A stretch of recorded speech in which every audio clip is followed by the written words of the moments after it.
Thank you, Walter. Good evening, everybody. It's a great pleasure to see everybody here. Tonight we're going to talk about a vital subject for the United States. In an era of fiscal restraint, in an era of uncertain budgets, in fact, declining budgets, defense, AID, and state, how is the United States going to retain its preeminence in the world? And we have two terrific panelists. To my left, I think everybody knows Condoleezza Rice here. Condoleezza Rice.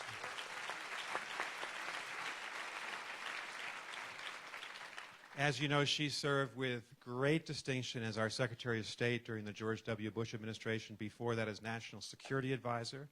In that administration, she's now a professor at Stanford University, where she lives and spends most of her time. I had the great good fortune to work with Condi twice, work for her twice. We were the Soviet team at the end of the Cold War at the Bush 41 White House, and then I was Undersecretary of State for Condi, and so very pleased to have her back at Aspen. Raj Shah. Raj is the administrator for the U.S. Agency for International Development. He took that job, appointed, of course, by President Obama and Secretary Clinton in December 2009. He has been a dynamic reformer of that institution. And he led with Secretary Clinton the very first diplomacy and development review of American policy. He took the lead on the reconstruction of Haiti after the terrible earthquake in January 2010. And before he was at USAID, he was chief scientist and undersecretary of agriculture, and before that with the Gates Foundation for 7 years. So we have a terrific panel. This is a marriage of sorts. We just had the Brookings Blum, and Dick Blum is here, roundtable. They've completed their work. We're now about, and Raj has been here for that.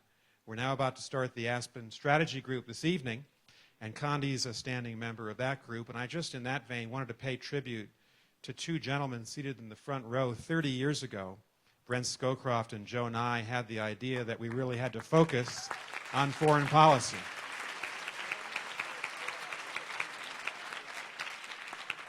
And so on a nonpartisan basis, Republicans and Democrats have been coming together here at Aspen for 30 years under Joe and Brent's leadership, people like our former Secretary of State, Madeleine Albright, who's also with us. So welcome, Madeleine.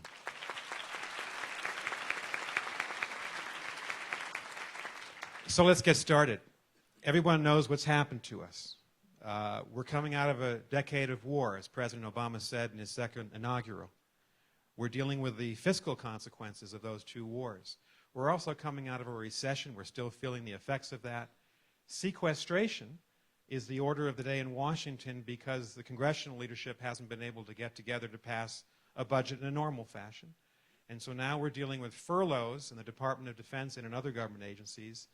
And we're dealing with a situation where the Defense Department budget's going to be cut by an appreciable extent, and now state and aid face a very constricted budget environment. So the question is, how important is this? How meaningful is it, Condi, for our ability to project power, to defend our interests, to be a good ally, and to be operating full tilt on every continent? Well, first of all, thanks very much, Nick, and it's great to share the stage with Raj. You have done an amazing job at USAID, and I just want to acknowledge also that Henrietta Forsman-Holtz, who was our USAID director under my leadership, I just think it's a great organization, and you're doing a terrific job. I also just have to correct one thing. You didn't work for me. You worked for Brent Scowcroft, and I just want to... Yes, so just to set the record straight. Well, yes, it is a problem. There's no doubt about it.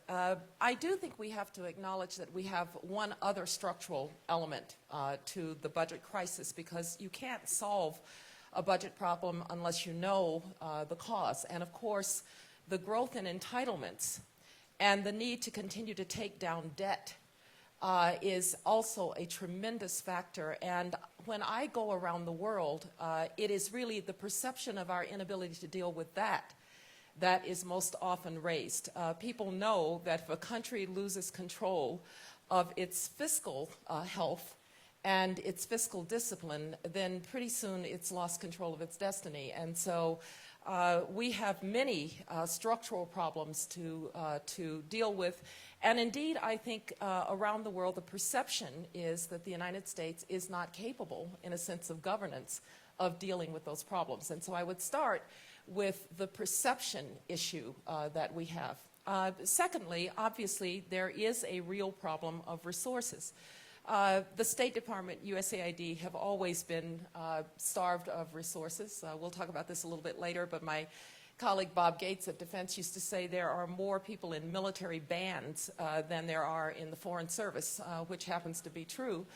And it is never going to be the case that state and USAID are going to have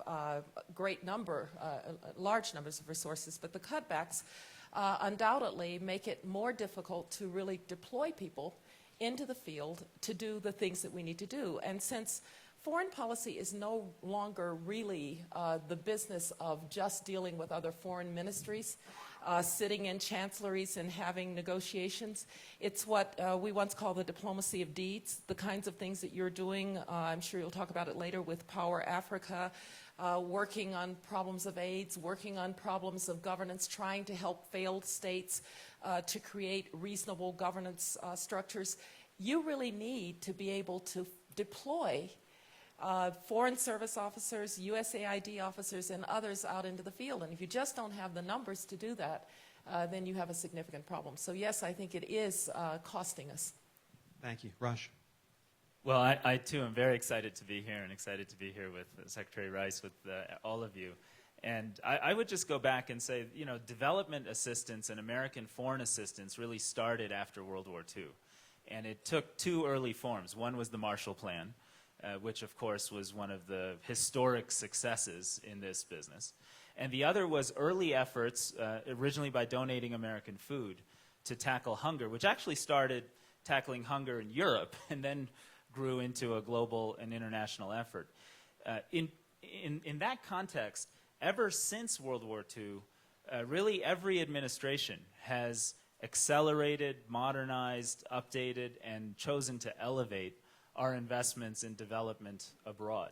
And so while it's very popular to say, oh, you know, foreign aid is a relatively low priority on generic surveys, when you actually ask Americans about, do you want to continue funding the great success of PEPFAR in treating AIDS patients around the world, more than 5.5 million AIDS patients are survived today in Africa because of efforts of the Bush administration to build that program? Or do you want to continue the Obama administration efforts to bring food security and agricultural development to places where otherwise children would be hungry? And we know last year 12 million children were moved out of a condition of malnutrition, not by giving them food, but rather by helping their communities join the modern agricultural economy.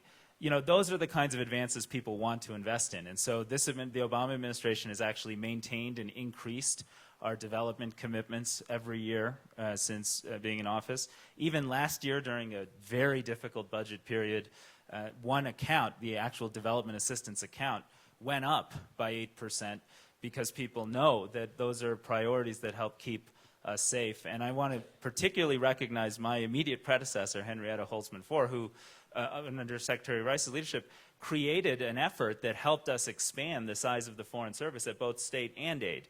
And the beauty of government, of course, is things take a little while. And so we're still benefiting from the leadership that they put forward at that time. I guess I'd just point out that this has to be a bipartisan priority to succeed.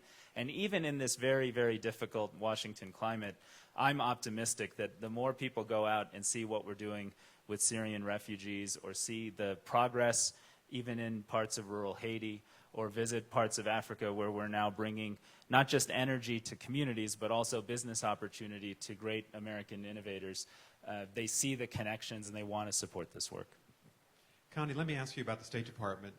Colin Powell used to say, General Powell, Secretary Powell, that the proper disposition of American assets in the world is diplomats on point, military and reserve. We have 6,500 Foreign Service officers. And Bob Gates, in the same speech where he said there are more musicians in the armed forces bands than diplomats, he also said we have more sailors and airmen in a carrier battle group than we do one carrier battle group, than in the entire Foreign Service. You led an effort, and Secretary Clinton picked it up to try to increase the size of the Foreign Service. Is that now at risk?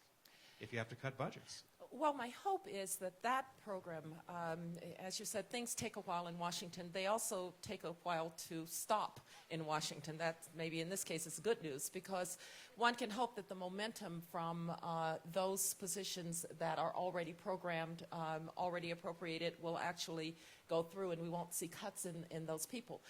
But the problem is that the Foreign Service was not only small, but it looked like, you know how the rings of a tree look like, are emblematic of the time at which that tree was born?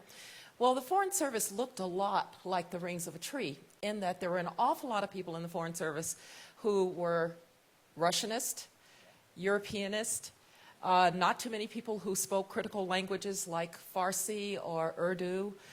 Surprisingly, not even that many Foreign Service officers in critical languages like Mandarin. And so one of the problems in the Foreign Service was to start to restructure the Foreign Service to look more like the kinds of concerns that the United States now has. We also had an awful lot of people, I will never forget this, when I first came to the office, I asked, so how many people do we have deployed in Germany? We had as many Foreign Service offices in Germany with 80 million people as we had in India with 1 billion people. And so some of this also has to be making sure that the service is large enough and properly deployed so that it looks like it is representing the United States of America in 2013-14, not in 1987. And that is one of the potential downsides, because training people in critical languages takes time. It takes commitment over a long period of time. And then just one final problem that I saw, and I know Colin felt this very strongly. I could walk into meetings at the State Department all day long and never see anybody who looked like me. The Foreign Service is still too white. The Foreign Service is still one in which people don't come from a broad enough segment of society. And when you are trying to diversify, you need numbers. And so I worry that we will not only have a numbers problem, but we will have a diversification problem, and we'll have a problem of the proper deployment and training of our people. Thank you. Raj, you have a mirror problem that Condi and Hillary Clinton had. When you came as director, the conventional wisdom was that aid had been hollowed out. Mm-hmm. And Henrietta dealt with this as well. And that aid was a contracting agency, but didn't have the capacity inside it to be a true development agency. Now, Henrietta worked very hard on that. You have. Are you satisfied? Do you need more support from Congress from that? We always need more support from Congress. I'd just say two things. One is, that was my impression, too, on joining. And what I learned was, despite the fact that there had been a 60% staff attrition over a 15-year period, some of the people we had are the most committed, most capable, most risk-taking, most amazing human beings you'll ever meet in federal service or any corporation or any walk of life. We have people in southern Yemen putting together return packages for families that had been removed from their communities by Al-Qaeda when they controlled that area, literally demining schools and health clinics and providing return packages so 150,000 families could come back to their homes when no one else would be out in that environment. We have folks in Goma who literally know everybody and are able to maintain humanitarian services at times when the rest of the world walks away. And these folks just weren't getting the kind of support they needed. So that's one. The second is, we were able to actually double the size of our Foreign Service, and it's been a joint bipartisan effort. We benefited a little bit from doing it just after the 2008 financial crisis, in the sense that the labor market was ripe, and we were able to get great talent. So we created some new classes of Foreign Service officers, as Condi pointed out. We have field investment officers, people with banking backgrounds that now are deployed through our Foreign Service, because much of our work in the future, and we'll get a chance to talk about this, is building really innovative public-private partnerships that can actually solve big problems. We have we have a lot more local hires and local expertise, people from business and faith communities that can come together and really build new coalitions to do extraordinary things like end preventable child death in Rwanda. So we're very excited about that, but and hopefully that excitement is bleeding into both parties and both parts of Congress, but we have a long way to go. So let me ask both of you, how do you make the case to the average American that at a time of economic problems, of real domestic concern about the stability of our cities, rebuilding of infrastructure, aren't sufficient funds domestically to do what we need to do, we should spend that money overseas on either aid or supporting the State Department? If there's an elevator speech, I mean, what do you say to people? Well, I always use three arguments. One is, first of all, there really is a connection between security and development. Development, democracy, and defense go together. And if you don't believe that, look at the failed state that was Afghanistan and what that meant for America on September 11th. And people are beginning to understand that the absence of state capacity, failed states, places where where governments cannot provide for their people are dangerous places. And so I think the security and development argument does actually work. But secondly, Americans really do have a heart. You know, this is a compassionate nation. And I think Americans are proud when we know that we've saved 5.5 million people from the AIDS pandemic. Americans know that however difficult our problems in the most poverty-stricken places in the United States of America, they look nothing like a refugee camp in Darfur. They look nothing like the highlands of Guatemala. And I think Americans want to believe that we are taking our responsibility for making life better for people who have very little. It's those to whom much is given, much is expected. And I think that resonates with the American people. But finally, I think Americans have to believe that we have something special to say for the world. This is an exceptional nation. We have an exceptional creed that is universal, that you can come from humble circumstances and you can do great things. We are not wedded by being American to ethnicity or territory. I can go out into this audience and there are people who are Korean American immigrants or children of Indian American, Mexican American. The American is a universal concept. That's different than almost any other place in the world. We really do believe the world is better off when people control their own affairs. We believe in democracy. And we've been willing to sacrifice on behalf of it for now 7, almost 8 decades. But if you say, well, America's just like any other country, you know, we really don't have anything special to say to the world. We really aren't all that different. We're just one among many. Then Americans are going to say, then why should I sacrifice? And so I think the notion of an American special responsibility goes right alongside the understanding that America is an exceptional nation and has something special to say in the world. Raj, will that argument work with Rand Paul? and with the Tea Party, because you've got to deal with them in the appropriations committees. I don't know, but I know that Condi, that Madeleine Albright are some of the most articulate on characterizing America's special commitments abroad and how powerful and how important that is. And I just want to let folks know, you know, we just came back from a presidential trip to Africa, and we were in Tanzania. Both President Obama and President Bush actually overlapped together in Tanzania, and I made them take a picture together at the USAID office there with our logo in the back. The logo in the that background, I'm handing out to everybody on the Hill. But when we landed, when the plane landed, you know, we got in the motorcade, and we went for about 7 miles between the airport and the State House there. They had renamed the road in front of the State House, their version of Pennsylvania Avenue, Barack Obama Drive. And for the 7-mile drive, on both sides of the aisle, on both sides of the road, shoulder to shoulder, for 8 deep, 20 deep, and some places 30 or 40 deep, were Tanzanians who had come out to greet an American president.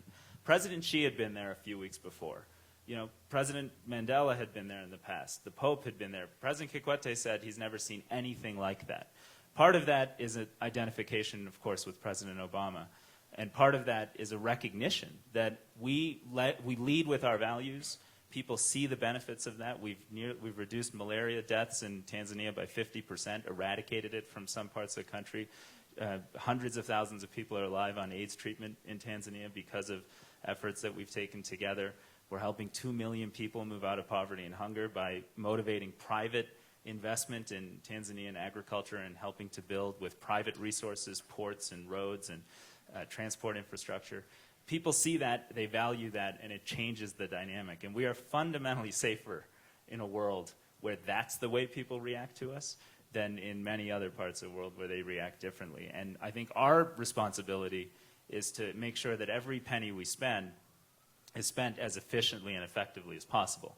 And we've done a lot to manage the enterprise of aid and assistance much more actively. This is not writing checks to dictators. This is no longer even trying to hire contractors to build out the infrastructure of countries. This is about finding partners in the private sector and the public sector, at American universities, across young people, faith institutions, and building the kinds of partnerships that can tackle some of the most profound challenges of our time. I'd like to pick up on something that Rasha said there, because I do think American taxpayers and their representatives in Congress do have to be convinced that the money is not going down a rat hole or into Swiss bank accounts.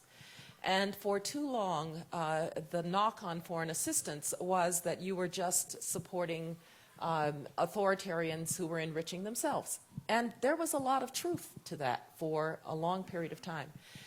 I do think that there has been a sea change in the foreign assistance community, whether it is Europe, the World Bank, the United States, Japan, in an insistence that there will be accountability for development assistance when it is given. The Millennium Challenge Corporation, which is, by the way, broadly popular on the Hill, and I don't know if it's popular with the most isolationist elements of either party, but it is broadly popular. And it is because under the compacts that are done with the Millennium Challenge, the recipient country has to meet a certain set of metrics.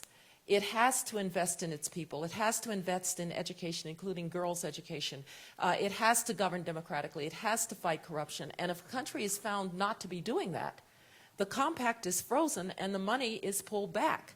So when it became a problem with Daniel Ortega's Nicaragua, which had gotten a compact from the Millennium Challenge, it was simply cut off. And I think accountability for foreign assistance is an awfully important element. And one problem may be that China, which is now very active in particular in Africa and to a certain extent Latin America, where accountability is not the issue, certainly democratic accountability is not the issue, but even accountability is not the issue, may start to erode some of the pressure on developing countries to be sure that they're really spending the money wisely.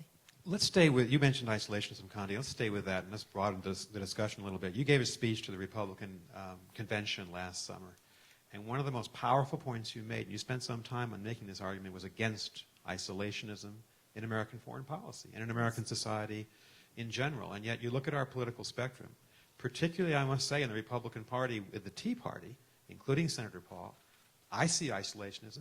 You can find it in the left wing of our political spectrum among some liberal Democrats who want to prioritize on domestic spending, not foreign aid.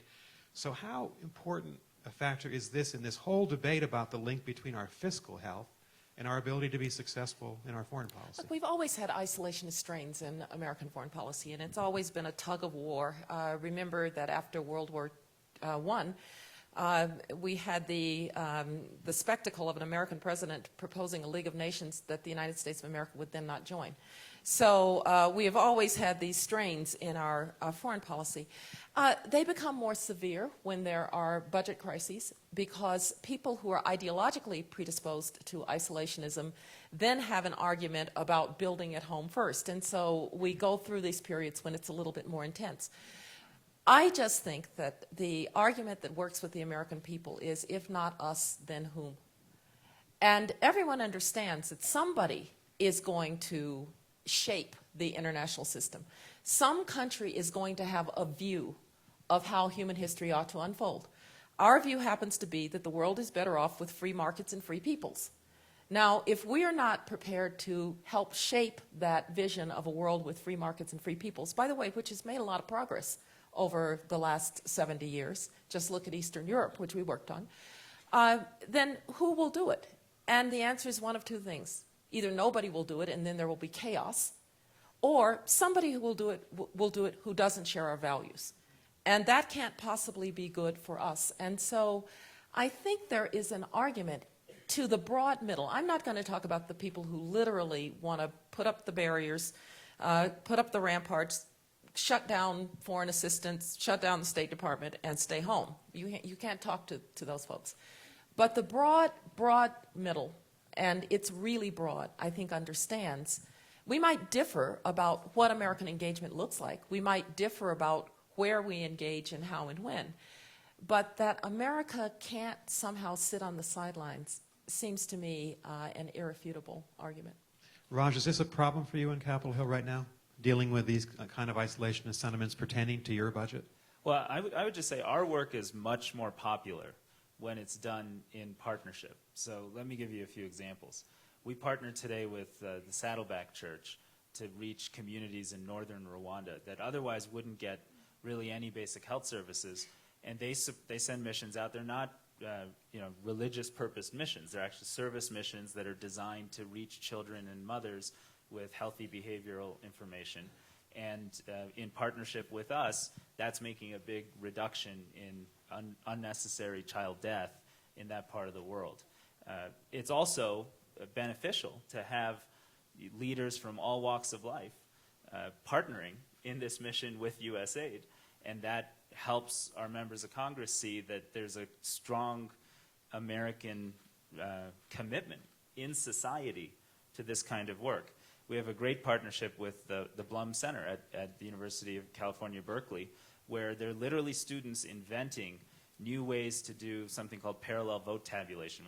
When they vote somewhere, they can use cell phones to do a rapid daily check, and we can ferret out or understand if there's corruption in the balloting process. And then we can take those innovations and pilot them and use them in projects around the world.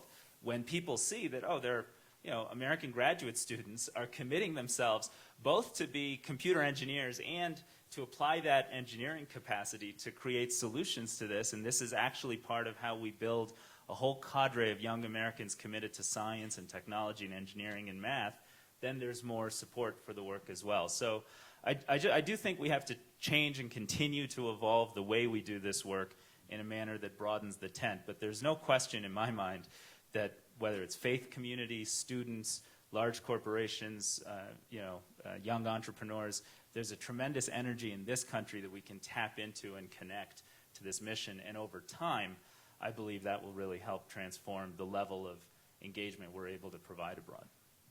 Thanks to both of you. We're going to give all of you a chance to ask your questions, but and we're going to go to 6 p.m. tonight. Before we do that, I wanted to ask both Raj and Condi a couple of specific questions about issues that are very prominent right now. And Raj, I wanted to ask you about global health, and Condi, you about two issues in the Middle East. Maybe we'll start in the Middle East and do the bad news first and the good news, the progress second. As long as I get to talk about global health as well. You do. Should I get stuck with the Middle East? Thanks. We'll let you do that. We'll let you do that. Condi, Secretary Kerry has made 6 trips to the Middle East. A lot of people criticize him for over-investing in the Israeli-Palestinian issue when there was Syria and Egypt and Iran. But he was able to pull together a meeting on last Monday, at the State Department. He has a process underway. You worked on this, the Annapolis process, which you began in the autumn of 2007. You spent most of late 2007 and 2008 on it. Do you think there's a chance now, with the prisoner released by Prime Minister Netanyahu, for both sides to commit themselves to a process that within 8 or 9 months, and that's the time period now that the administration is talking about, might lead us forward to a place we haven't been in 65 years? Well, first of all, I applaud John Kerry for trying, right? Because if the United States doesn't try, then nobody will. And Israel needs a democratic Palestinian state, and the Palestinians need a democratic Palestinian state. So that ought to help them get together. I think the problem that is, and it has been the problem all along, is that the sides very often get close.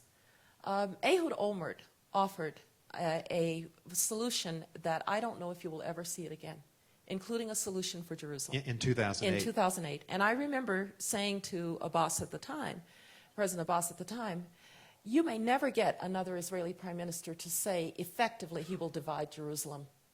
Take the deal. And I said to him, you should have taken the deal in 48, you should have taken the deal in 67, you should have taken the deal in 2000, you should have taken the deal in 2008. Don't you see that every time you don't take the deal, your state gets smaller? And indeed, their state is getting smaller because settlements are now beginning to intrude into places that it will be very difficult to do things like separate the Arab neighborhoods from the Jewish neighborhoods in and around Jerusalem. So the problem is getting harder at every time. On the other hand, the broad environment, the changed conditions in the Arab world in general, what's been broadly called the Arab Spring, Winter, or whatever you'd like to call it, has both made some things more difficult. The Israelis can't count on Egypt in quite the way that they counted on Mubarak for all of his problems. But you would think that there would be an impulse to the Palestinians at this point to say, before we are truly a sideshow, let's get this thing resolved and let's take a deal.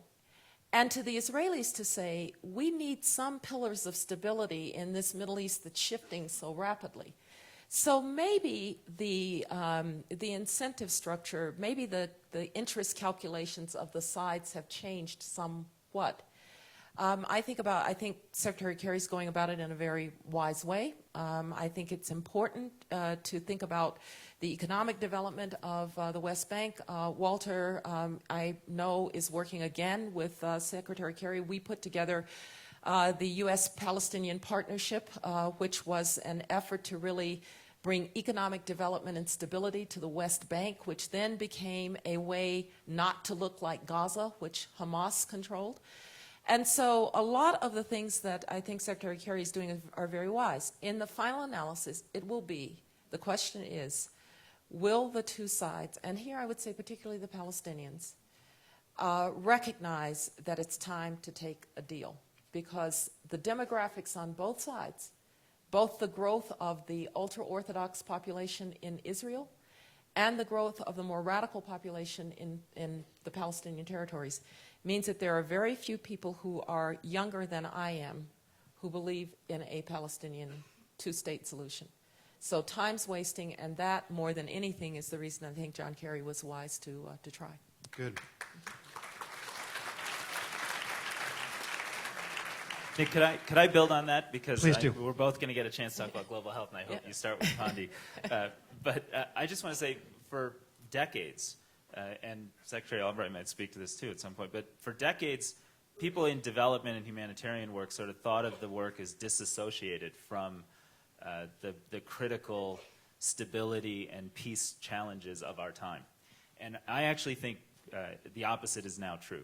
And when we are able to partner effectively, we can also play a part in promoting some of these peace processes. So one of the things Secretary Kerry did is work with Tony Blair, ourselves, and others to motivate a series of private investment commitments for the West Bank, predicated on, of course, achieving some success in the process. And the point there is when you can offer people a vision that is different and where they see their livelihoods improving and they believe their roads are going to get reconstructed and they see human opportunity, which we all strive for and for our children, they're more likely to be open to those kinds of processes. In Colombia, the very first element of a 6-part peace process with the FARC rebels is, in fact, a comprehensive agricultural and rural development strategy, and we're able to support the reintegration of those rebels into those communities, including helping people who've been kicked off their land 2 decades ago come back and get title to their farms and live peaceably. In Afghanistan, I think a big part of success going forward is sustaining and improving upon the gains that have been made for women and girls. There are 3.5 million girls in school in Afghanistan. There were none in school in Afghanistan when this reconstruction effort started, and protecting and improving upon the status of women and girls is going to be critical to success. So one of the things we've all worked on together, and you mentioned the QDDR when we did that at the beginning of the Obama administration under Secretary Clinton, the goal was to bring together development and diplomacy to try to motivate some of these win-win opportunities. Could I just mention also one other thing that we have going for us in the Middle East peace process at this point? The West Bank has been largely quiet for quite a long time, and that's not an accident. The United States put a great deal of effort, actually through the Pentagon, using the Pentagon, not using Foreign Service officers, but using military officers, to train and equip the Palestinian security forces, to the point that even the Israelis will now tell you that the West Bank, they trust the Palestinian security forces. So things have been going almost in a stepwise function. You know, they get a little bit better and then they flatten out. They get a little bit better and they flatten out. So what may look at that things are as bad as they've ever been, if you look underneath, there are some little sprouts that have actually, I think, borne fruit in particularly in the West Bank, that may make it possible to get a deal. Let's stay with us from a development and diplomatic perspective for a minute. Of course, the opposite of this is Gaza. Gaza, one of the most challenging places for development, one of the most desperate places in the world is Gaza. And diplomatically, even if Secretary Kerry is able to get some type of agreement between Netanyahu and Abu Mazen, you don't have Hamas involved. So how do you deal, first, Raj, in a development sense, what's our obligation to the people of Gaza? Well, you know, like other settings where we're not engaged in a sort of comprehensive partnership orientation to promote development over time, we'd still carry out a core humanitarian mission. And it's often working with our humanitarian partners to ensure that, you know, we can avoid and create a basic social safety net for children who would starve, or families who wouldn't have access to the simple basic elements of sustenance. And that's basically been our approach in that context. So, you know, it also speaks to another truth, which is, you know, when you get out of when you're actively managing aid and assistance, you have a responsibility to ensure that that if for the money to be used well to promote long-term development, you need credible governments that are able to make responsible choices for their citizenry. You can't impose development from the outside, no matter how well-meaning you are. So that's part of the reality in that context as well. And I think from the point of view of an eventual peace deal, I think you have to make a deal with the Palestinians who are willing to make peace. That's the Palestinian Authority. They are in the West Bank. They effectively are also in absentia governance of Gaza as well. We forget that they were thrown out physically, but effectively the PLO, which Abu Mazen represents, is the negotiating authority for all Palestinians. Now, if you get a deal, I think Abbas has to then go to the Palestinian people and say, here's the deal. It can look like the West Bank, where there's some prosperity, there's some peace, or it can look like Gaza, and see what the Palestinian people say. Our bet has always been that under those circumstances, they will choose the vision of the West Bank. Two other Middle East problems for both of you. The United States for 30 years... Now you're not going to come to global health at all. We're going to get there. We're going to get there. For 30 years, we've been the leading purveyor of assistance, military and economic, to Egypt. Now we have 3 Gulf states who've come forward with $12 billion, no questions asked, support of the military government. And we've got your administration, Raj, I think rightly trying to convince the military government not to shoot at protesters in the street, include the Muslim Brotherhood in the political process. Is U.S. aid to Egypt at risk from members of Congress in cutting off the aid, or has the administration thought about cutting off aid as a way to motivate the Egyptian military authorities? Or is that the wrong way to go? Should we sustain the aid to retain influence? Well, this has been much discussed, and the White House has been clear that we have gone through and are going through a very deliberative process because there's some congressional issues with the Leahy Amendment as well that we're considering. The judgment has been that we don't, at this point, we're not required to make a determination around how to go, whether to dramatically alter the face of aid and assistance. That said, on the basis of trying to be effective and trying to use our partnership to get the governance system in place to make credible and effective decisions and to promote both an inclusive political process and accelerate a transition to democracy, we're taking some steps, as has been reported, in terms of the delays of certain highly visible military equipment, and on our assistance side, restructuring some of the assistance we provide directly to the government to make sure it goes instead directly to the people who we want to benefit, like young girls that we support to go to school, as opposed to government ministries at this immediate time. Okay. Let's go to one more Middle East issue, then we'll go to global health. Kandi, Iran. Yes. Looming now, because President Rouhani has been inaugurated. He is talking a very different game than either the Supreme Leader has been or President Ahmadinejad before him. Prime Minister Netanyahu said the other day that Rouhani is a wolf in sheep's clothing. Other people say no. The Europeans dealt with him in a very pragmatic way between 2002 and 2005 during the Hatami period. Do you think it's possible now for President Obama and Secretary Kerry to think about direct negotiations as well as complementing that with P5 negotiations? We haven't had sustained conversations with them since the Jimmy Carter administration. We haven't had months of conversation. Is this the moment for the United States to really dedicate itself, because the Iranians haven't crossed the Israeli red line or the American red line? Is that where you think we should go? Look, Nick, you worked as hard on this as anybody, right? It is not for lack of trying that there is not a deal with the Iranians. This has been the Iranians that have been the problem. Now, I'm all for trying again, and maybe Rouhani is different. Let's remember a couple of things. Let's remember, you know, you don't get to be a mullah in Iran without being a pretty tough cookie, right? So I don't think we should just assume that Rouhani is going to be different at the negotiating table. Secondly, there is the issue of Rouhani's relationship to Khamenei, who, after all, is the supreme authority in the country. And since nobody really knows where Khamenei stands on the nuclear issue, it's hard to know whether or not you can get there. But by all means, try. You don't, to my mind, lose anything by trying.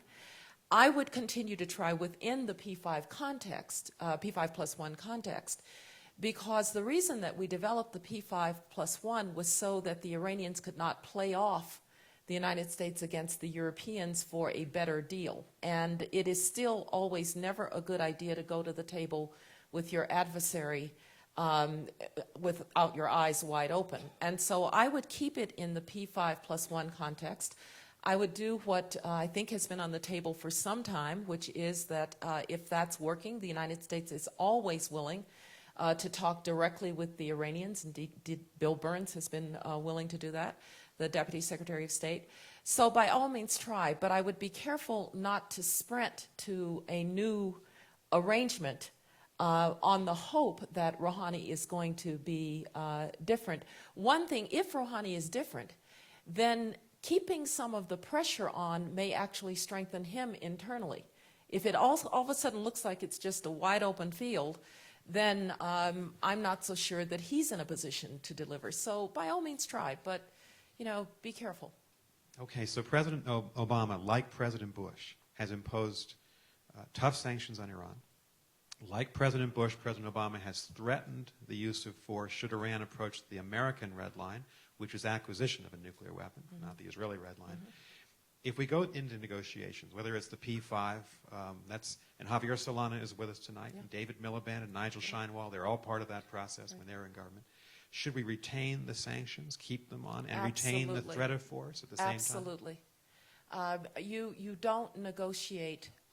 Look, diplomacy can't create new circumstances on the ground. Diplomacy will very often reflect circumstances on the ground. And the fact is, the Iranians are now suffering from severe economic dislocation. That strengthens the hand of those who think they want a way out of this. If you suddenly remove the severe economic dislocations or the reasons for it, then I think you have weakened the hands of those who would like to make a deal because they'd like to get out of this economic morass. So I would keep these in place. I would progressively reduce sanctions as you make progress at the negotiating table. I think it was quite wise to make a sort of small offer, a kind of peace offering, if you will. If you remember, at one point, we allowed spare parts to go in for Iranian aircraft. So there are lots of things you can do to signal. And we were going to support the and WTO. And we supported them in the WTO, or for their negotiations with the WTO. So there are things you can do without changing the structure of what's brought you to this point. But let me just say, this is not just about the nuclear issue in Iran. Iran is a revisionist power in the Middle East, and you're seeing it in Syria. It is extraordinary to me that Hezbollah and the Iranian IRGC, the Revolutionary Guard, the Quds Force, the General Soleimani, are actually in there fighting to prop up Assad. And they haven't even been secretive about it. So we have to remember that the nuclear issue has to be taken in the context of Iran's overall policy in the Middle East. When we think that Iran is a problem for the Israelis, Iran is also a problem for Saudi Arabia. Iran is a problem for the UAE. Iran is a problem for us in the Middle East, not just for the Israelis.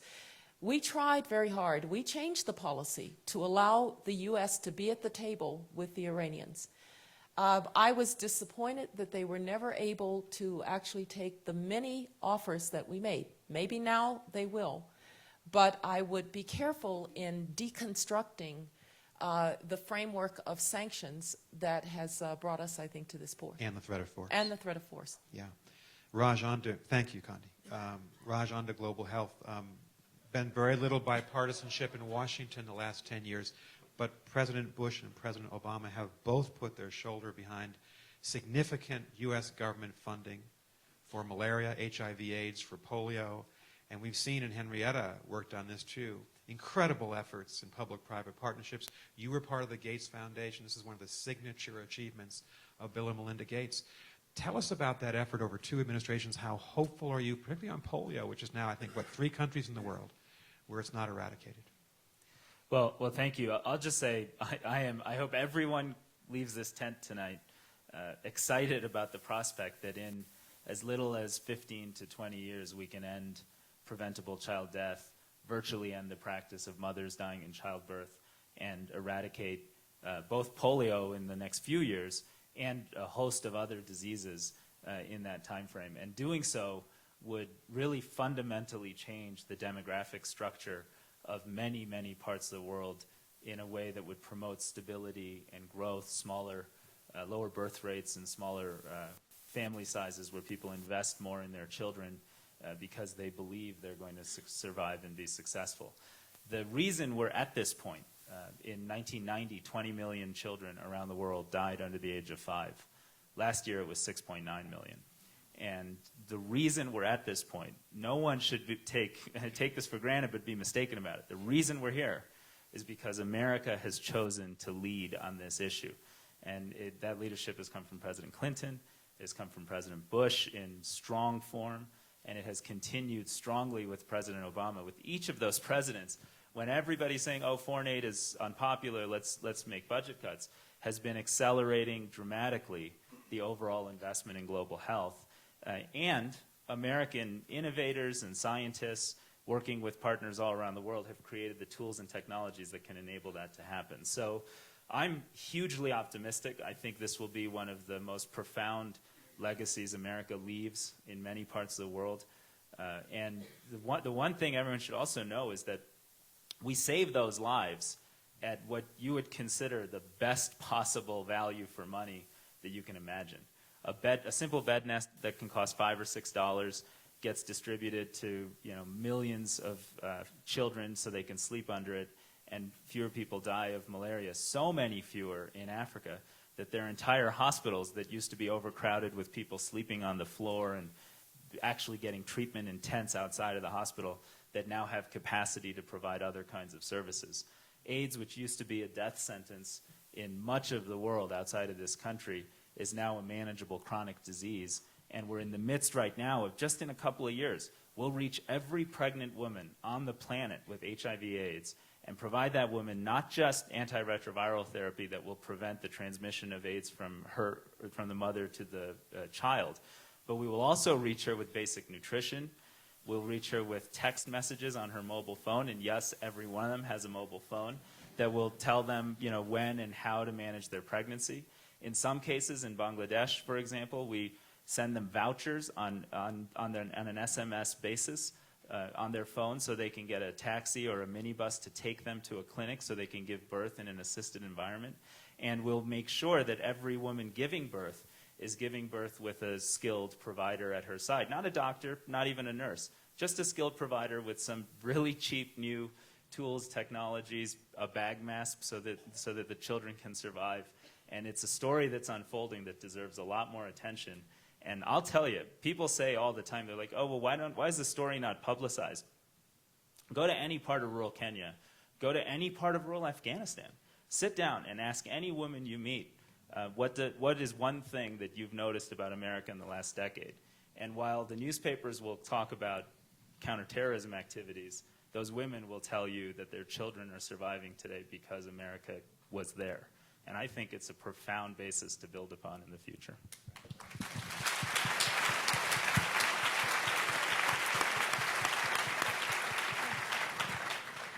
Now, I just want to note that this really is an example of America at its best in terms of its values and its compassion, but also the ability to sustain programs over a significant period of time between administrations is really important in areas of policy that take a while. And global development, global health, women's empowerment, these are, you can't stop and start. And America hasn't stopped and started. We've been able to be consistent. And the lesson that we should have heard, by the way, with the victory in the Cold War in 1991 is also we didn't stop and start.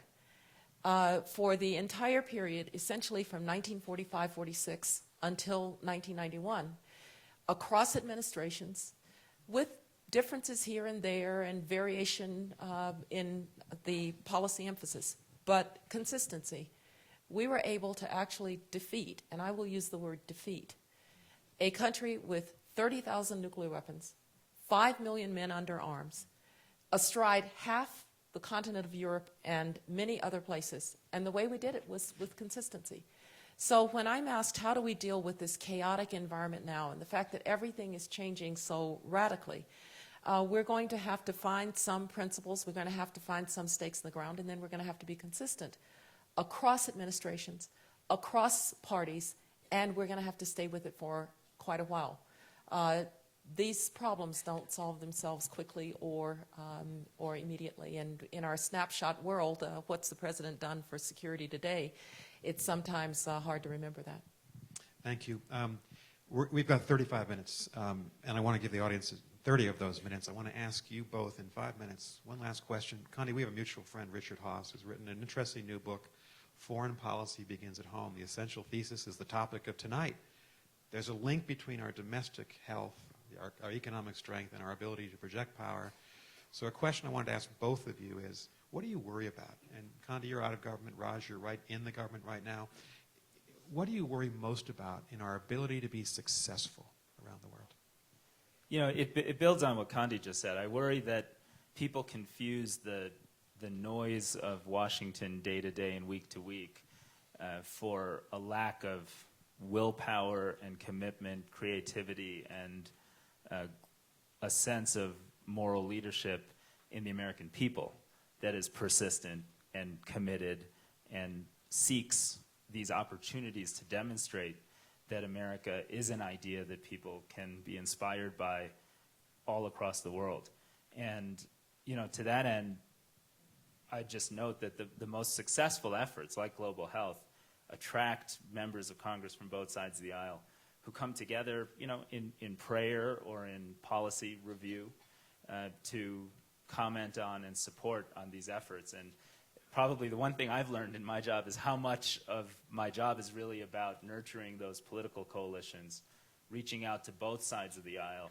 And even when, you know, there's a whole sweeping cohort of new Democrats and Republicans that might not be as aware of what we do abroad and why it's important, it's our job to, no matter how tough the language is that they might come in with, to try to win them over, because that's how we sustain leadership. And the one thing I'd be concerned about is people talk a lot about we can't afford to lead anymore. And, you know, you look at our budget, you look at just what we spend abroad, $800 billion, right? Of that, foreign assistance is about $32 billion. And the entire foreign operations accounts for U.S. aid and state together, including all the costs of the embassies and the people and everything else, is just over $50 billion. So this is not an issue of affordability. It's an issue of priority. It's an issue of being smart enough to build these political coalitions. And it's an issue of ensuring that we maintained this consistency for many, many political administrations. Yeah, I agree with everything that Raj has said. I would just add that I sometimes think that the problem of will in the United States these days isn't really just an issue of resources. Should we be spending the money in Des Moines?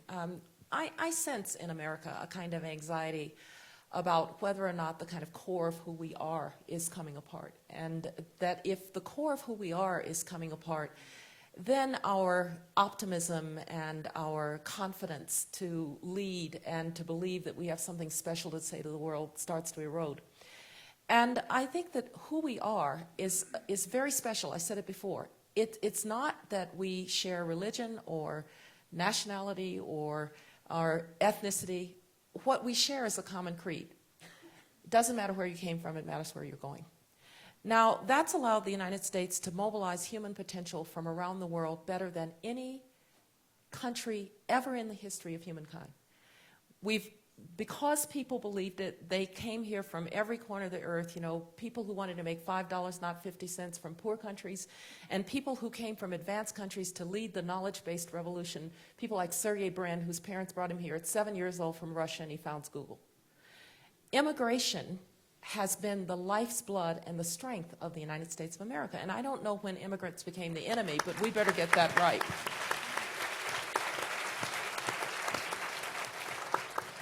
But the other reason we've been able to mobilize human potential is not only could you come from anywhere and be American, but boy, if you were born in America, you were not trapped in your class. It wasn't, the class into which you were born was not your permanent prison in life.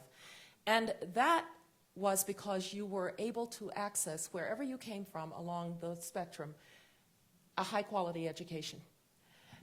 As I've said, when I can look at your zip code and I can tell whether you're going to get a good education, I can no longer say it doesn't matter where you came from, it matters where you're going. The crisis in K-12 education is the greatest national security crisis that we face, because if we keep poorly educating the kids who have the poorest prospects in life, it is absolutely true that they are going to be unemployed. You want to try to get a job in this economy when you cannot read, and they are going to have to live on the dole because they're going to have no place else to go. And we're going to continue to have the stat that is just devastating to me, that only 30% of the people who take the basic skills test to get into the military can pass it. And this country is going to come apart socially because we will become two countries, one capable and one not. And that breeds aggrievement, why don't I have, and entitlement, why don't they give me? And at that point, you've lost control of your circumstances. And in a democracy, if people feel that they've lost control of their circumstances, they no longer contribute. And I think that may be at the core, the income inequalities that we're seeing, the sense that people really can't access the American dream, as we've called it. I would call it the American benefit. If, in fact, we can't fix that problem, then we aren't going to lead. And so if I stay awake at night, I think we will get a lot of these foreign policy challenges right. But if we don't get that one right, that ability to access and create and use human potential, then the United States of America won't just not lead. We will really lose the essence of who we are. Thank you.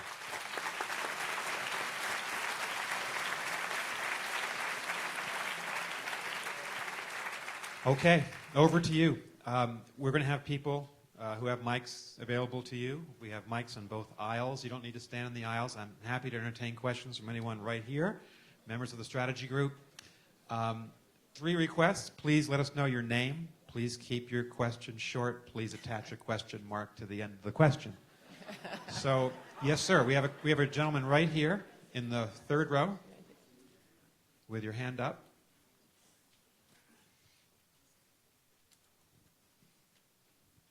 Steve Clemens with The Atlantic. It's great to see all of you.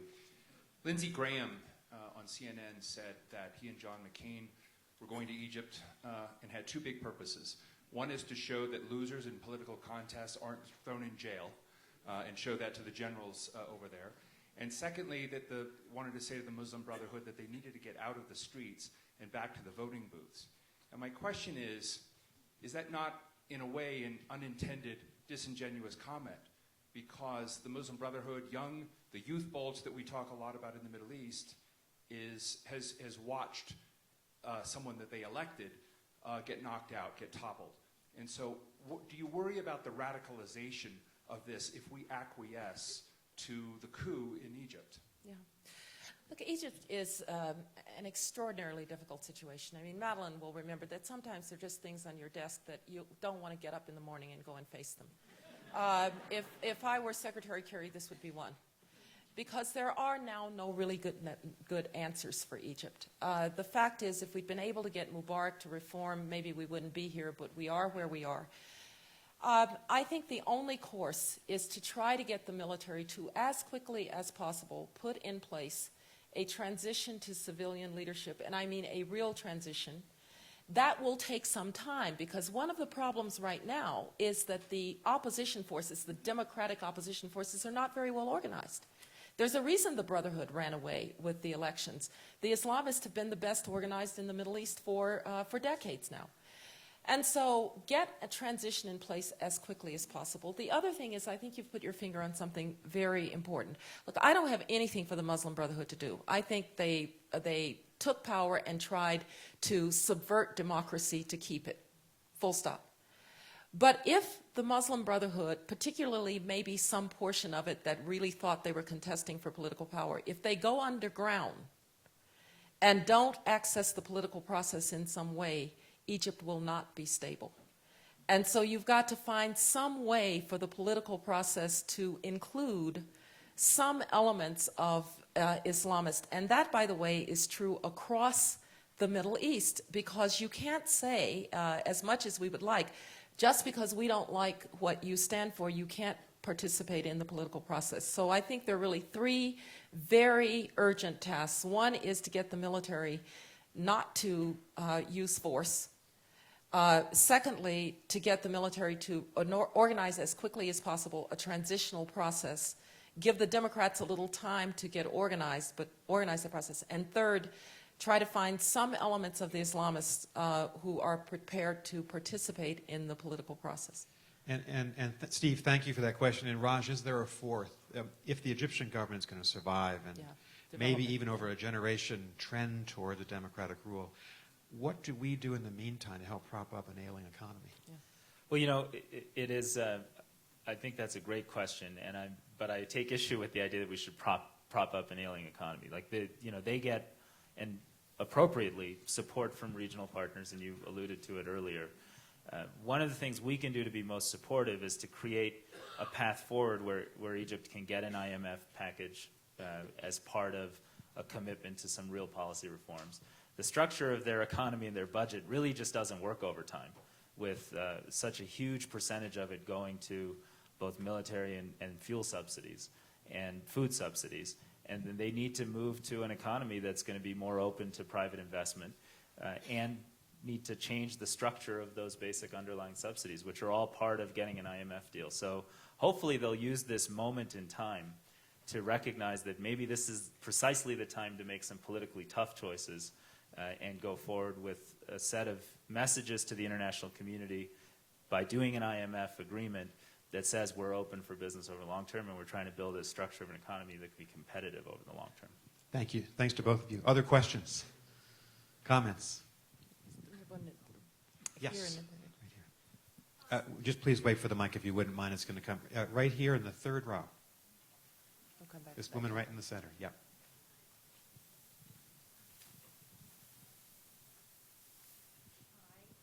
My name. If you can speak right into it. Yeah, it's on. Okay. My name is Jean Sachs. My question is, what's going to happen in Afghanistan when we leave to those women who are now being educated, the 3.5 million, and how do we move forward with that education to more women? Well, you know, thank you for asking that. And that is a central question that I hope every time someone writes a story about the future of Afghanistan, they have at least a couple of paragraphs on this issue. We've sort of done three things. The first is the overall development effort in Afghanistan, believe it or not, has been remarkably successful over the last decade. For the cost of 2 weeks of military expenditure in country, you've seen 1,800 kilometers of road being built, an annualized growth rate of 9 to 10%. I mentioned the girls in school. The fastest reductions in child and maternal mortality anywhere in the world have been in Afghanistan. So there have been real gains. The question is, how do you sustain them?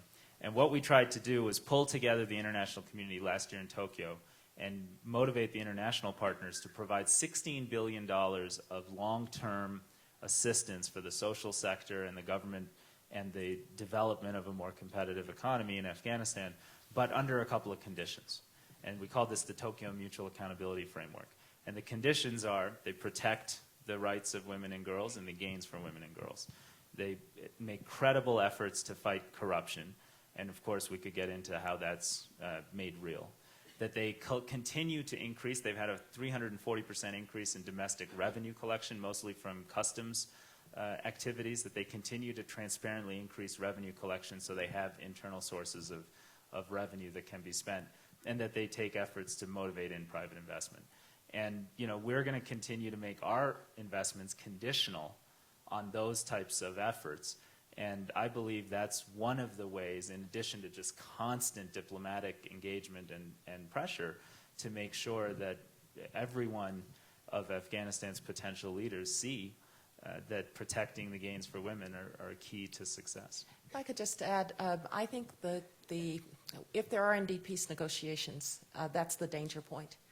A lot of Afghan women are really afraid that their rights will be negotiated away for peace. And we have to be very clear that that is not acceptable. The United States of America did not spend all of that human treasure in Afghanistan to return to a time when girls can't go to school and women are beaten if they don't wear a burqa. And so that's got to be very clear to the Afghan government. Secondly, and this is not about the development agenda, because I do think the development agenda has gone better than advertised.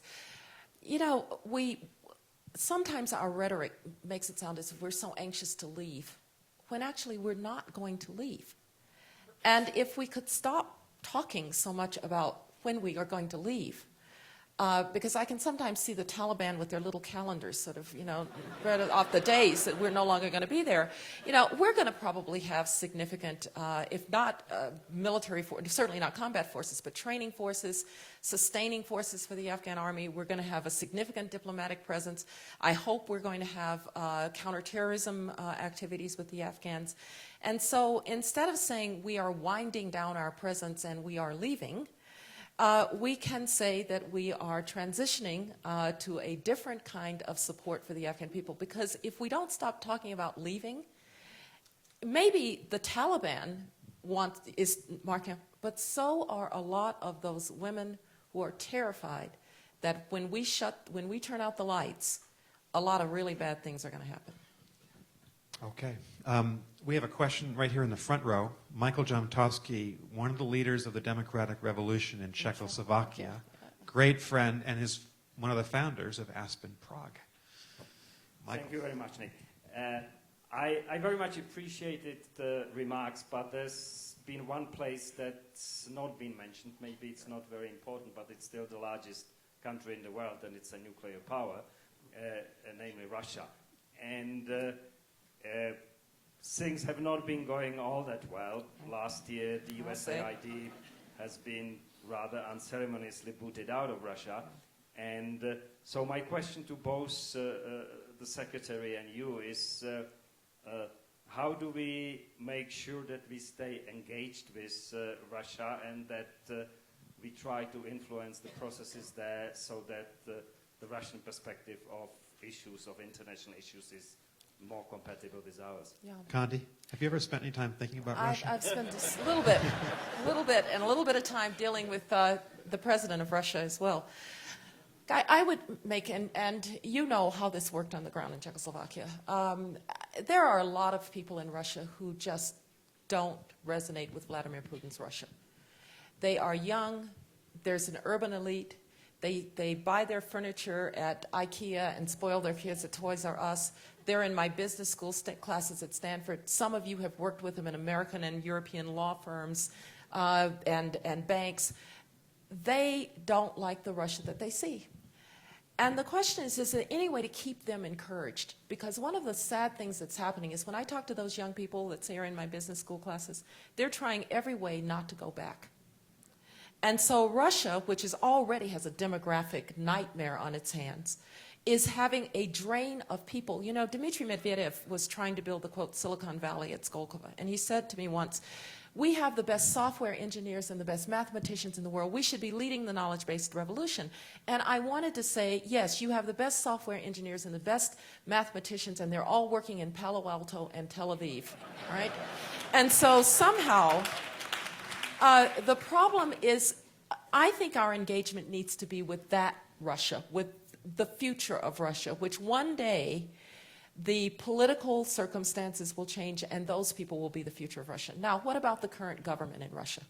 We reset and he didn't. Let's be very clear about it. And so, look, it's easy for me to say now, but my view would be, you know, call me when you're interested in having an actual relationship. Because harboring Snowden, anti or homophobic behavior around the Olympics, threatening your neighbors, you know, what have you done for me lately? Holding Assad in power along with the Iranians? Exactly what are we getting out of this relationship? And so my view is let the Russians cool off for a while. Not really clear that we really need the Russians because they're not going to do any of the things that we need them to do. And remind them that the oil and gas cartel, that is Russia, is about to face a revolution in energy production in North America that will make them essentially irrelevant in the long run. And so I think it's time to reset the reset. I will, by the way, I'm intimidated speaking on Russia sitting next to Condi. But I will say that there was a reference made to USAID last year because we did leave unceremoniously. And You were asked to leave. Yeah, that's yeah, exactly. you were And I would told just to point leave. out, because Madeleine Albright is here, of course, is the chair of the National Democratic Institute. One of the things since Eastern Europe in the early 90s, America's played a lead role in supporting the development of democratic institutions. And I think people aren't really as aware of the pervasiveness of that kind of support. It is civil society organizations, election monitoring groups and capabilities, institutions inside of governments like election commissions and other watchdog groups, Transparency International, and those types of efforts. And of course, we had that same legacy of institutional support in Russia. Thankfully, most of the major institutions that are written about quite a lot were no longer dependent on American support because they diversified their engagements. And that's what the issue was.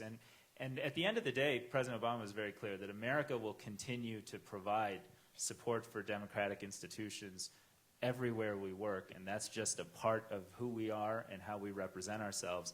And our ambassador in Russia literally wrote the book that I learned all of this from, and he's deeply committed to that objective as well, even in that context. Thanks, Raj. We have time for 2, possibly 3 questions. Yes, right over here. Hello? It's on. Just speak right into it. Sorry. Hello, I'm Adam Zacher. Just a quick question about the West Bank. You mentioned that in foreign service goals, they were achieved through the Pentagon. Mm-hmm. Do you see that as a long-term trend, or is that a kind of one-off event? Right. Yeah, there has been some concern about, I would say, the bleeding of the military into the diplomatic space. And it's something that has to be watched. But I think as long as the Secretary of State and the Secretary of Defense are on the same page, I was more than willing to poach the defense budget to carry out diplomatic initiatives. And when it came to the West Bank and the training of the security forces, the truth of the matter is the State Department can't train security forces. What it does is it contracts to train security forces. And it seemed a better strategy, given Israeli confidence in the American military, to actually have the American military do that. And first, General Kip Ward and Keith Dayton and so forth were able to carry that out. And the fact is, the fact that they had stars on their shoulders mattered to the Israelis. So I don't think that was a case of the bleeding. I do think you have to be careful about it. The objectives, the goals, I think really have to be set by the State Department. And if the Secretary of Defense and the Secretary of State have a good relationship, then that can be done. And in defense of the Foreign Service, I'll also say that since 1948, we've had American Foreign Service officers in Jerusalem, and since 67 in the Palestinian that's right. territories, both running the aid programs, but also doing the political work of trying to knit together an eventual peace agreement. So we've got tremendous capacity in the Absolutely. State Department with Arabic language and Middle East Absolutely. competence. Way back there. Yes. Finally, this side.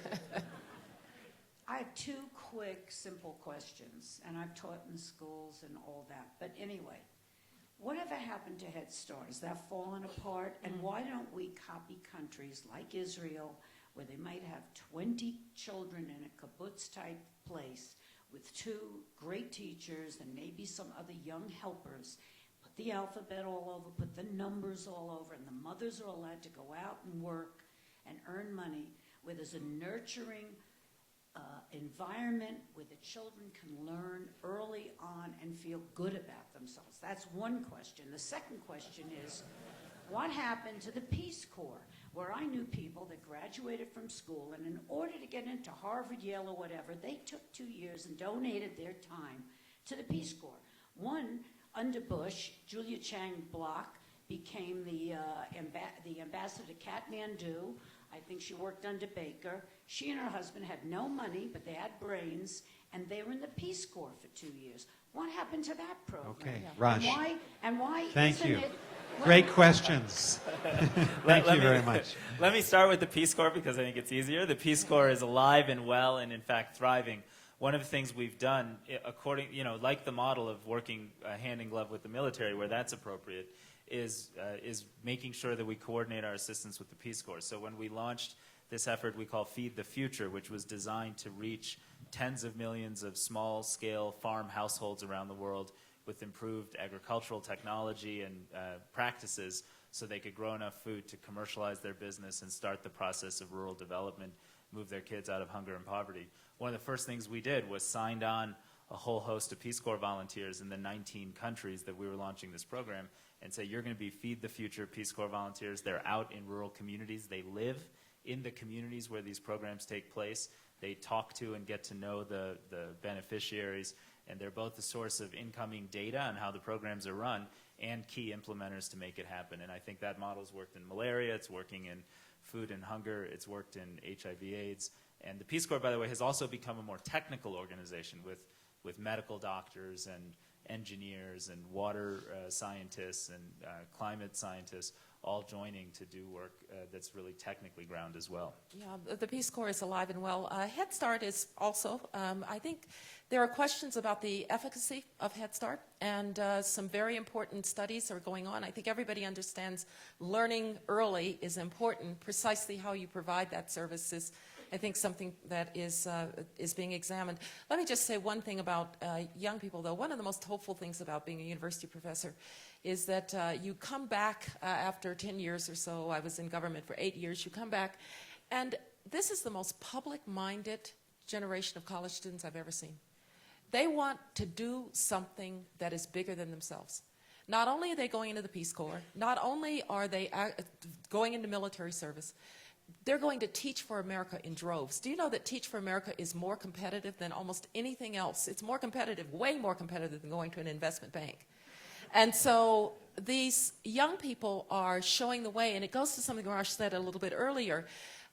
When we talk about isolationism, you go out around the country and you will see, and you can go to, universities in Iowa and Texas and Arkansas and Mississippi, and you will see students from all over the world studying in those universities, and you will see that students from those universities are going to study abroad.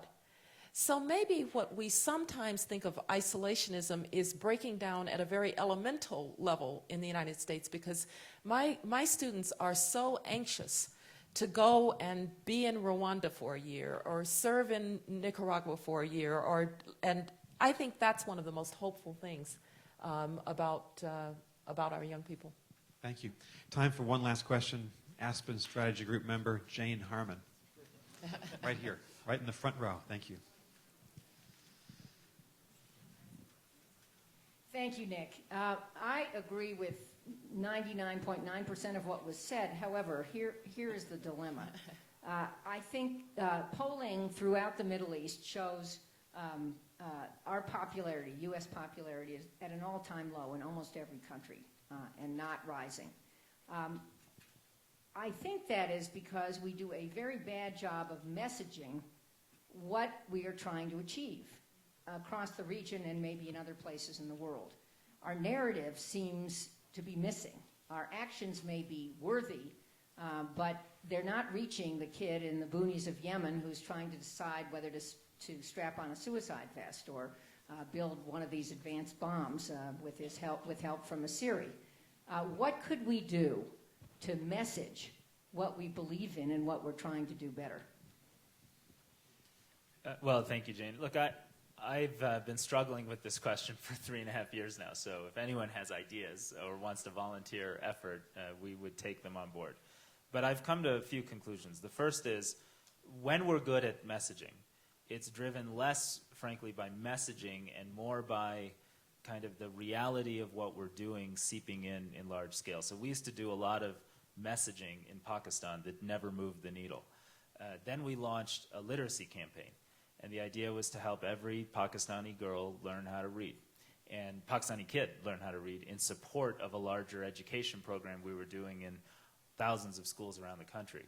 And as you all know, tragically and shockingly, this young woman, Malala Yousafzai, young girl, got shot.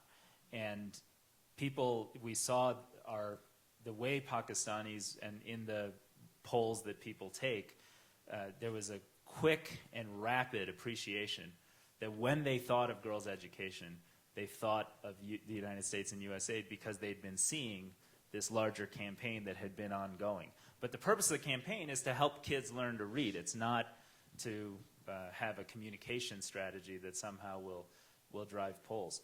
The second thing I'd say is, and we tried this in Yemen, is we can move the needle in short-term settings.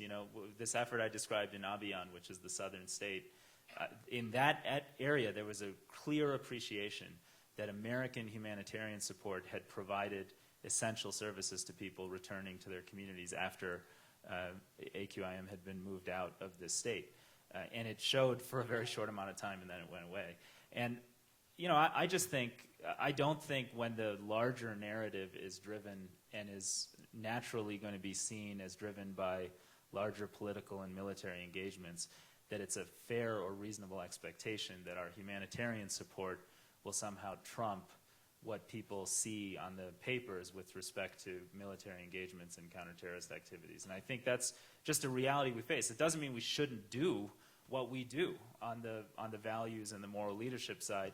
I think it means we have to have realistic expectations about what can be achieved and be hopeful that if we stick with it over the long term, as Candice talked about, we'll have over time more Tanzanias and fewer Yemens. I would agree completely that the compassion side, I think people resonate with it. But the fact of the matter is, big powers are rarely popular. Right? We have to do a lot of really hard things. We have to do them for our protection and for the protection of others. They are not going to be popular. I do think that there is one larger narrative, though, that has made us particularly unpopular in the Middle East, and we're still trying to live it down. We infantilized the people of the Middle East by assuming that for 60 years we should support democracy in every other corner of the world, but not in the Middle East. In the Middle East, it was all about stability. And I think that's come back to haunt us. I understand why we did it. It made certainly sense in the context of the Cold War. But many people remember that we never talked. We talked about democracy in Eastern Europe. We talked about democracy in Africa. We talked about democracy in Latin America. Many people remember that we didn't talk about democracy in the Middle East. And I do think it has hurt us. And it's one reason that how we deal with the Egyptian circumstances now is so critical. Because if it looks, again, like we don't somehow trust the people of the Middle East or the people of Egypt with the ballot box, I think we will pay a long-term cost. We have to remember that these processes of democratization take a very, very long time. I mean, come on. You know, when the Founding Fathers said, "we the people," they didn't mean me. And in 1952, my father still couldn't vote reliably in Birmingham, Alabama. So who are we to be impatient with people who are trying to find their way to democracy? This is not to dismiss or to support what the Muslim Brotherhood has done, but we better be very careful in how we message about what is happening as Islamists try to compete for power. Because if we send a message that we don't think everybody ought to be able to compete for power, we're going to reinforce an image that the United States of America doesn't trust the people of the Middle East with their own future.